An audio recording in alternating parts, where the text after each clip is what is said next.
ভাবলাম তোমাদেরকে দেখিয়ে দিই যে নতুন কি গোল্ডের জিনিস বানানো হয়েছে। তো সেটা হচ্ছে এই যে, hello everyone, good morning and welcome back to my channel Tulika's lifestyle. কেমন আছো তোমরা সকলে? আশা করছি সকলে ভীষণ ভালো আছো, আমিও কিন্তু বেশ ভালো আছি। তুলিকাস লাইফস্টাইলে তোমাদের সকলকে জানাই অনেক অনেক ওয়েলকাম, অনেক অনেক ভালোবাসা। আজকে তোমাদের সঙ্গে একটা ডেইলি ব্লগ শেয়ার করবো, মানে সকাল থেকে যা যা করি সেই সমস্ত কিছু। তো সকাল সকাল চাটা খাওয়া হয়ে গেছে আর এখন আমি চলে এসেছি রান্নাঘরে, রান্না করব। তো আমার হাজব্যান্ড বাজার থেকে সকালে মাছ নিয়ে এসছে, তো সেগুলোই রান্না করব। আর রিসেন্ট একটা গোল্ডের জিনিস বানানো হয়েছে নতুন, তো সেটাও তোমাদের সঙ্গে এই ভিডিওর একদম লাস্টে শেয়ার করবো, তার জন্য কিন্তু পুরো ভিডিওটা দেখো। তো চলো এখন তোমাদেরকে দেখাই যে কি রান্না করবো আজকে। অনেক দিন পর তোমাদের সঙ্গে আজকে একটা রান্না বান্নার ব্লগ শেয়ার করছি। তো বাজার থেকে আমার হাজব্যান্ড নিয়ে এসেছিলো ইলিশ মাছ, তো ও এসেই বলেছিল যে মশলা করে আমাকে রান্না করে দাও। তো ওই জন্য দেখতে পাচ্ছ ধনে আর জিরেটা শিলনোড়ায় বেটে নিয়েছি, কারণ আর ধনে জিরেটা না মিক্সিতে ভালো করে পেস্ট হতে যায় না। আর এই যে কাঁচা লঙ্কা টমেটোটা এটা আমি মিক্সিতে পেস্ট করে নিয়েছিলাম। তো এটা দিয়েই সিম্পলি একটা তরকারি আমি রান্না করব, যেটা খেতে ভীষণ টেস্টি হয়, আমার হাজব্যান্ডও ভীষণ পছন্দ করে। তো কড়াইতে কিছুটা সর্ষের তেল দিয়ে তার মধ্যে জিরে ফোড়ন দিয়ে শুধু মশলাটা দিয়ে দিয়েছি। মশলাটা কষানো হয়ে গেলে এই যে মিক্সিতে যে মশলাটা ছিল লেগে, সেটা ধুয়েও একটুখানি জল দিয়ে দিলাম। আর তেমন কিছুই নয়, মাছটা দিয়ে একটু ঝোল ঢেলে দিয়েছিলাম, ব্যাস। মানে ঝোলটা শুকিয়ে গেলে নামিয়ে নেবো, এরকম একটা ব্যাপার। তো আজকে অনেক কিছু রান্না করে, তো দেখো দেখতে দেখতে কিন্তু আমার এই তরকারিটা একদম রেডি হয়ে গেছে। একটু ঝোলঝোল করে নামিয়েছিলাম, যেহেতু অনেকগুলো লোক খাবে ওই জন্য। তো মাছে না একটু ডিমও হয়েছিল দেখলাম পরে। তো মাছটা আমার ঠাকুমা কেটেছিল, ওই জন্য রান্নার সময় আমি খুব একটা খেয়াল করিনি, আর আমার ঠাকুমাই হচ্ছে রান্নার সময় হেল্প করেছিল সমস্ত কিছুতে।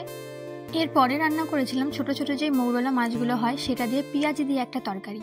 তো এটাও পেঁয়াজ বাটা আর কাঁচা লঙ্কা বাটা দিয়ে করেছিলাম। মানে আজকে সব কিছু শর্টকাট রান্না হয়েছে, কিন্তু অনেক কিছু রান্না করেছি আজকে। তো এটাও দেখতে দেখতে দেখো হয়ে গেছে। নামানোর সময় একটুখানি ধনেপাতা দিয়ে জাস্ট নামিয়ে নিয়েছিলাম। এরপরে রান্না করব হচ্ছে কাঁচকলা, মানে দুটো আমিষ রান্না করছি আর দুটো হচ্ছে নিরামিষ। তো এরপরে রান্না করব কাঁচকলা দিয়ে হচ্ছে সর্ষে দিয়ে একটা তরকারি।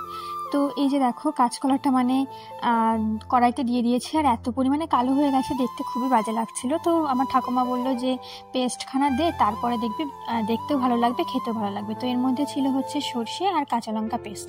তো এটা নামানোর আগে আগে আমি দিয়েছিলাম, আর একটুখানি চিনি দিয়ে নিয়েছিলাম। আর এই যে দেখো কালারটা ঠিকঠাকই চলে এসেছে লাস্টে নামানোর সময় দেখলাম। আর এটা খেতেও কিন্তু ভীষণ ভালো হয়েছিল। আর এরপরে যেটা রান্না করেছিলাম সেটা হচ্ছে আমের টক। তো লাস্ট পার্টে আমের টক রান্না করেছিলাম, এটাও কিন্তু ভীষণ ভালো হয়েছিল। আমি এই নিরামিষ পদ দুটো দিয়ে খেয়েছিলাম, আর আমার মানে বাড়ির সবাই এই 4টে পদ দিয়ে খেয়েছিল। তো আমার আমের টক একদম রেডি হয়ে গেছে। সর্ষে ফোড়ন দিয়ে চিনি দিয়ে আমের টকটা বানিয়েছি, এটাও কিন্তু খেতে ভালো হয়েছিল। তো সকালের মতো রান্নাবান্না এই পর্যন্তই। আর এখন না কাজকর্ম তেমন খুব একটা নেই, কারণ আমাদের বাড়িতে বেশ অনেকগুলো মাস হয়ে গেছে, 4 থেকে 5 মাস হয়ে গেল একজন হেল্পিং হ্যান্ডে রাখা হয়েছে। এর আগে যেমন রান্নার পরে বাসন মাজতে হতো, তারপরে ঘর মোছার একটা ব্যাপার ছিল, এখন সেগুলো আমার করা লাগে না। এখন সকালে উঠে শুধুমাত্র রান্নাটা করি, মানে চা করি, রান্না করি। রান্নার পরে যেই বাসনগুলো হয় সেগুলো সেই দিদিটা এসে মেজে দিয়ে যায়। এমনকি সকালবেলা এসেও সেই বাসনগুলো, মানে রাতের যে এঁটো বাসনগুলো থাকে সেইগুলো সেই দিদি এসে মেজে দিয়ে যায়।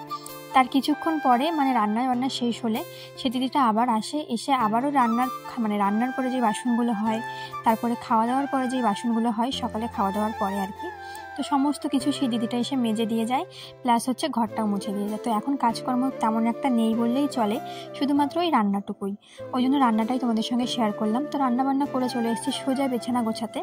আর বিছানাটা দেখবে পরিপাটি থাকলে দেখতেও অনেকটা সুন্দর লাগে। আর এই বেড কভারটার লিঙ্ক অনেকে চেয়েছো, সবাইকে দিয়েছি। আর এটা আমি নিয়েছিলাম হচ্ছে ফ্লিপকার্ট থেকে, ভীষণই ভালো বেড কভারটা। তবে আমার একটুখানি অপছন্দ, কারণ আমি তো মানে এর আগে জানতাম না ইউজ করার আগে যে কেমন হবে। তো ইউজ করার পর দেখছি প্রচণ্ড পরিমাণে কালার উঠছে, কালার এত পরিমাণে উঠছে যে পায়ের মানে গোড়ালি পর্যন্ত লাল হয়ে যাচ্ছে, এরকম একটা ব্যাপার। তো জানি না এটা ফার্স্ট ওয়াশের পরে কীরকম একটা কালার এসে দাঁড়াবে, তো সেটা রিভিউ তোমাদের সঙ্গে অবশ্যই শেয়ার করব। আর আজকে জানো তো একটা নতুন জিনিস তোমাদের সঙ্গে শেয়ার করব, সেটা হচ্ছে এই যে ক্লে দিয়ে জুয়েলারি। বেশ কিছুদিন হলো আমার ক্লে জুয়েলারি এত পছন্দ হচ্ছে যে তোমাদেরকে কি বলবো।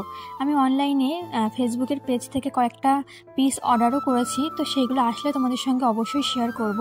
তো আমার হাজব্যান্ড বললো তুমি তো মানে টুকটাক হাতের কাজ জানো, তাহলে ক্লে দিয়ে একটা ট্রাই করে দেখো যে পারো কি না। তো আমার হাজব্যান্ড ওই জন্য বাজার থেকে একটা ক্লে এনে দিয়েছে। প্রথমে বললো যে তুমি একটা ক্লে এনে দিই, তুমি একটু ট্রাই করে দেখো। যদি পারো তাহলে পরে আরও এনে দেবো। তো কথা মতো সে একটা ক্লেই এনে দিয়েছে। আর এই যে দেখো এত সুন্দর একটা ফ্লাওয়ার আমি বানিয়েছি। এটা দিয়ে একটা নেক পিস তৈরি করব। এটা কালার করার পরে কীরকম হবে আমি জানি না, তো অবশ্যই তোমাদের সঙ্গে শেয়ার করব যে কীরকম হয়েছে। আর ফ্লাওয়ারটা কিন্তু ভীষণ সুন্দর হয়েছিল দেখতে, কিন্তু একটা ভুল আমি করে ফেলেছি। এই মোল্ডেড ক্লে দুটো মিক্সড করার পরে না হার্ড হয়ে গেছে প্রচণ্ড পরিমাণে। তো একটা ফ্লাওয়ারই আমি বানাতে পেরেছি, আর বাকি এই একটা ফ্লাওয়ার দেখতে পাচ্ছ, মানে ছোট্ট একটা ফ্লাওয়ার, এইটা মানে শক্ত ক্লে দিয়ে আমি বানিয়েছি অনেক কষ্টে, ওই জন্য ওটার ফিনিশিংটা ভালো আসেনি। তো কী করা যাবে, আমি জানতাম না যে দুটো মিক্সড করলে ক্লেটা খুব তাড়াতাড়ি শুকিয়ে যায়, মানে হার্ড হয়ে যায়। তো নেক পিস বানানোর পরে অবশ্যই তোমাদের সঙ্গে শেয়ার করব যে কীরকম হলো। আর চলো তোমাদের সঙ্গে শেয়ার করি। প্রথমেই তো বললাম একটা গোল্ডের জিনিস নেওয়া হয়েছে, তো চলো তোমাদেরকে দেখাই যে নতুন কি গোল্ডের জিনিস নেওয়া হলো।